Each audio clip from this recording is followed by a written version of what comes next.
Well, there's a storm on its way, and it's getting pretty windy out there now, and we'll see what happens. It was supposed to start last night, but it looks like it's starting now. So lately, I've been doing something. I've started a new junk journal.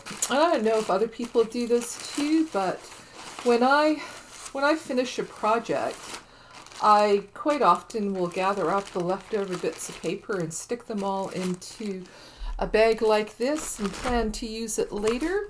And I do use the stuff, but I often accumulate it much faster than I use it. So I started a new junk journal series where I've started using all those bits of paper, and some of them are bigger, some of them are envelopes. And I've made a series of journals, and I've been working in them trying to use this stuff up. And my motto for this series is use up the supplies, use them with abandon, save nothing, leave none of it unused. And that's what I'm planning to do over the next little while. And I thought I would share some of my creations with you. So here's the first one.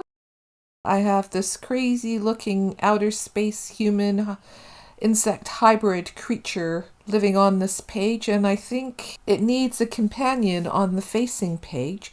So I dug through one of my envelopes full of stuff, and I found this packing tape transfer of a human body, and I also found these leftover shards of an antique pot. And I'm going to work with those, I think, to create something fun. So the first thing I'm going to do, because the packing tape transfer is quite flimsy, I'm going to glue it onto a more sturdy piece of paper. And because it's translucent, you'll be able to see a bit of the text peeking through. I'm also going to stiffen up the pottery shards and glue them to that paper as well. I think they're going to make some fun wings for my new creature that I'm creating here. And my plan is to create an interactive creature with wings that actually flap up and down.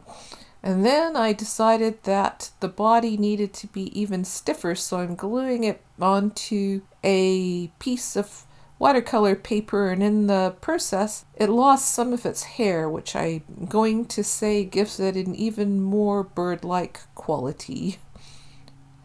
I'm going to use these brads, which are small little paper fasteners that I buy at a craft store, to attach the wings to the body.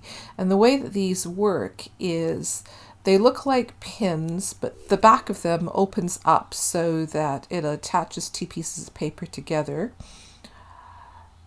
I'm using a pin tool to make a pilot hole to poke the brad through, and then I'll open up the split back to secure the wing to the body, and I'll do the same thing on the other side.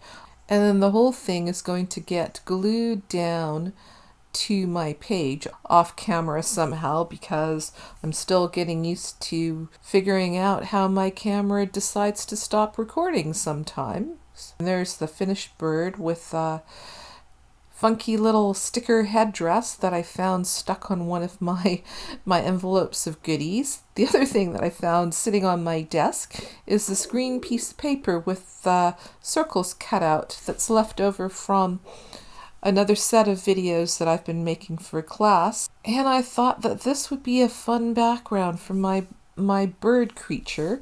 I didn't want the paper to be green. I wanted it to be blue to coordinate with the blue background on the facing page. So I painted it, and then I used some gel medium to glue it down in place. And the gel medium dries so fast that I really had to fiddle around afterwards to make sure it was all glued down.